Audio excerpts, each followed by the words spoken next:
अब रिवायती जंगों का तो उस तरह से ज़माना नहीं रहा, बल्कि हम देखते हैं कि इंटेलिजेंस बेस्ड कार्रवाइयाँ की जाती हैं, सर्जिकल स्ट्राइक किए जाते हैं।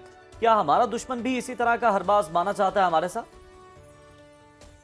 जी, उन्होंने कोशिश की थी तो उसको उनको जवाब मिल गया है। और देखें जी। आजकल वो जो दौर है, basically it is fifth generation warfare है या हाइब्रिड वारफेयर है, जिसमें आप you combine all these things. ये आप मिलिट्री मींस भी यूज करते हैं, पॉलिटिकल मींस भी आप यूज करते हैं, you use fifth generation warfare, propaganda है, हम्म। रूमर्स है, फेक न्यूज है, and then you try to destabilise that country by using all these means. So that is hybrid warfare है। तो ये वाला कंसेप्ट आजकल चल रहा है। हम्म। और इसमें उन्होंने कोशिश की थी एक लिमिटेड एरिया कार्रवाई डालने की, तो हमने उसका एक भरपूर जवाब दिया है। हम्म। और अपनी बेइज्जती करवा बैठे हैं और 3 राफेल गिरा लिए थे, तो मिलिट्री सेटबैक भी हुआ। एक तो हम्म। फिर वो कल हरोप ड्रोन्स थे, 30 हमने उनको भी ठिकाने लगाए, तो इसराइल की भी उन्होंने बेइज्जती करवा दी। हम्म। और हम्म। डिप्लोमेटिकली ऑलरेडी उनको एक शिकस्त हो चुकी है।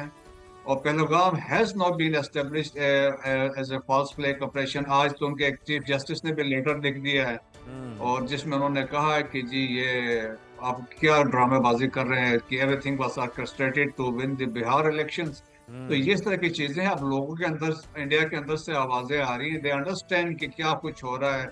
Satyapal Malik is on record, उसने कहा था कि मोदी साहब इलेक्शन जीतने के लिए he can go to any extent. Hmm. Hmm. बिल्कुल मसूद साहब, आपकी बात से ये चीज़ तो आशना हुई है कि इसराइल और भारत एक ही पेज पे कहीं ना कहीं नजर आए हैं, क्योंकि भारत ने इसराइली ड्रोन्स के जरिए पाकिस्तान के बड़े शहरों पर हमला करके क्या जनूबी एशिया में खुली जंग छेड़ने की कोशिश नहीं की? क्या लगता है आपको? कि ये कोशिश तो ये इनकी कैपेबिलिटी नहीं है। वो हम्म। बेसिकली जो इनको सेटबैक्स हो चुके हैं, जो हजीमत उठानी पड़ी है, जो हम्म। ह्यूमिलिएशंस हुई हैं, hmm. They are looking for some face saving. Public को अभी क्या देखें, कल जो ड्रामे किए आपने देखा है ना, कि अमृतसर का drama, that was another false flag जी। ऑपरेशन। कि वहां पे खुद ही मिसाइल फायर किए हैं, जी। 3 अमृतसर में गिराए, एक हमारे यहाँ हम्म। आके टिक्का में लगा, और जो हमारे लोगों ने उसको, हमारे जो एयर डिफेंस ने उसको मार गिराया। और देखें उधर वो सिखों को कंट्रोल करना चाह रहे थे ताकि वो उनके अगेंस्ट ना हो जाएं, लेकिन सिख समझते हैं जिस तरीके से सिखों का गोल्डन टेम्पल में उन्होंने किया। फिर इसके बाद हम्म। जो ट्रांसनेशनल रिप्रेशन में सिखों को मारा है, कनाडा, यूएसए, यूनाइटेड किंगडम और पाकिस्तान में। और फिर देखें कि सिखों की जो अटैचमेंट पाकिस्तान के साथ क्यों नहीं होगी, ननकाना यहाँ पे, हम्म। करतारपुर साहिब यहाँ पे, जी। पंजा जी। साहिब यहाँ पे, तो सारा हेरिटेज पाकिस्तान में, तो सिखों की एक अटैचमेंट है। अमृतसर का गोल्डन टेम्पल भी इसलिए भी इम्पोर्टेंट है, उसकी बुनियाद हजरत मियां मीर ने रखी थी। सो हम्म। सिखों की वो अटैचमेंट है मुसलमानों के साथ। तो और ऊपर से गुरपतवंत सिंह पन्नू की। जी।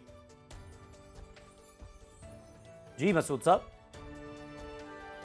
तो वो गुरपतवंत सिंह पन्नू भी देखें, उन्होंने भी एक हम्म। उनको कहा है कि आप सपोर्ट ना करें इंडिया को। 18% ऑफ इंडियन आर्म फोर्सेस जो है वो सिख हैं। तो वो हम्म। उनको बड़ा सेटबैक हो सकता है। वहां पे ऑलरेडी रिजल्टमेंट है। उनका जो लीडर था अमृतपाल सिंह, उन्होंने जी। आसाम की जेल में बांध के रखा हुआ है।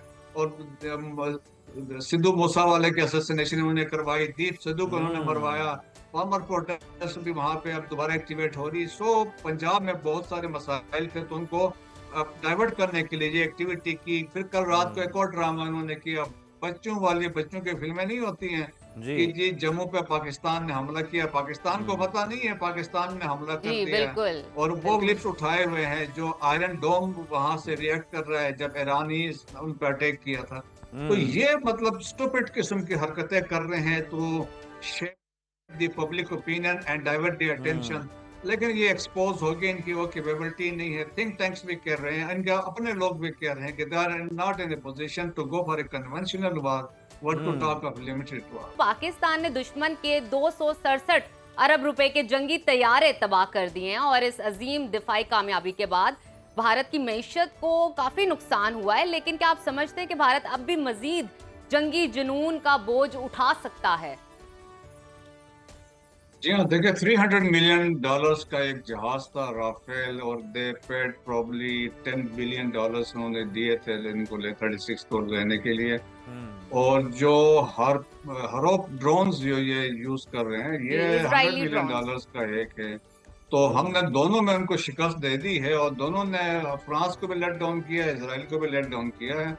तो देखें कि इसके जो इम्प्लीकेशंस होंगे इकोनॉमी पे, ज्यादा इम्प्लीकेशंस इंडिया की होंगी। हमारी इकोनॉमी तो अभी इमर्ज कर रही है, जो ऑलरेडी वहाँ पे फियर है, स्पेशली साउथ में बेंगलुरु में, जहाँ पे सिलिकॉन वैली है, वहाँ पे जी। इम्पैक्ट है। वहाँ पे देखें जिस तरह भी विजुअल आ रहे हैं, जिस तरह वहाँ पे फॉरेनर्स हैं, दे आर रनिंग अवे, वो जा रहे हैं कि यहाँ पे बड़ा खौफ है। तो हाँ। नुकसान ज्यादा उनका होगा, और जब स्पेशली जब ये चाइना इसमें अगर इन होता है, हम्म। तो जो सबसे ज्यादा इनका ट्रेड है चाइना के साथ, तो जी मसाइल जी। इनके लिए भी हो सकते हैं, एंड दे रियलाइज इट कि मसले हो सकते हैं। और देखिए अभी अभी अंदर से आवाजें उठ रही हैं, और आज एक चीफ जस्टिस है, उन्होंने लेटर लिखा है मोदी को कि भाई ये आप लोगों ने ऑर्केस्ट्रेटेड एक ड्रामा किया है पहलगाम वाला, to win the Bihar hmm. Election. उन्होंने कहा इसके बड़े सीरियस कॉन्सिक्वेंसेस हो सकते हैं। सो अंदर से आवाजें उठ रही है, और जो इस तरह ये ड्रामे कर रहे हैं तो बिल्कुल जी, एक्सपोज हो सबसे रहे हैं। मजबूत आवाज तो लेकिन एट द सेम खालिस्तान की है। टाइम मसूद साहब, गुरपतवंत साहब का भी आपने जिक्र किया, बात कर रहे थे कि अमृतसर पर जो है हमले का झूठा इल्जाम लगाया गया, और फिर हमने देखा कि जो सच्ची बात वो थी कि ननकाना पर जो है वो ड्रोन अटैक करने की कोशिश की गई, जिसे नाकाम बनाया गया। सर, गुरपतवंत साहब हमारे साथ मौजूद थे, वो भी ये बात कर रहे थे कि जिन महाजों पर मतलब हमारी जो सिख बरादरी है जो कि मुसल्लह अफवाज के अंदर है वो लड़ना चाहती है, वहाँ उन्हें भेजा नहीं जाता, लेकिन पाकिस्तान के आगे लाके उन्हें खड़ा कर दिया जाता है। मकसद तो बज़ाहिर यही दिखाई देता है कि कुछ जो सिख हैं फौजी, उनकी लाशें घरों के जाएं और फिर नफरत पैदा हो पाकिस्तान के खिलाफ, लेकिन ऐसा हो नहीं पा रहा। तो सर, अब भारत के अंदर तो इतनी तकसीम फैला दी है बीजेपी ने, मोदी हुकूमत ने, मोदी साहब ने, कम से कम अगर आप लोगों को इतना जंगी जुनून सवार है तो आप भारत की जो मुसल्लह अफवाज है उनके अंदर तो यूनिटी रखें। देखें कि आपकी बात सही है। 18% ऑफ इंडियन आर्म फोर्सेस में सिख हैं, वो सिख बेसिकली डोमिनेट करते हैं, और लड़ने वाले भी सिख ही हैं। जी। और फिर देखें इंडिया के अंदर इतनी फॉल्ट लाइंस हैं कि आप यू कैन नॉट इमेजिन। ये सारी वो चीजें जिससे वो खुद को डाइवर्ट करने की कोशिश करते हैं। नॉर्थ ईस्ट इंडिया को आप देख लें, 7 स्टेटें हैं, सब के सब they are struggling for independence. They consider themselves different from the mainland, Mongoloid लोग हैं वहाँ पे। अच्छा, फिर आप देखें कि आए तो Indian illegally occupied Jammu and Kashmir, 78 साल से struggle, atrocities, draconian laws. Punjab देखें, खालिस्तान जो है वहां पे अमृतपाल सिंह को आसाम जेल में बंद किया है। सिद्धू मूसेवाले के साथ क्या हुआ, दीप सिद्धू के साथ क्या हुआ, फार्मर प्रोटेस्ट को आप देख लें। और वारिस पंजाब दे पार्टी आई थी, उसको उन्होंने बैन कर दिया। फिर नेक्सलाइट देखे, they are controlling 92,000 square kilometre of Indian geographical area, 13 states में वो दे आर एक्टिव। और इसी तरीके से साउथ और नॉर्थ की डिवीजन है, नॉर्थ वाले आर्यंस है, साउथ वाले ड्राविडियंस है, वो कहते हैं वी आर सुपीरियर। सो बहुत सारी फॉल्ट लाइंस है, there are hundreds of separatist movement.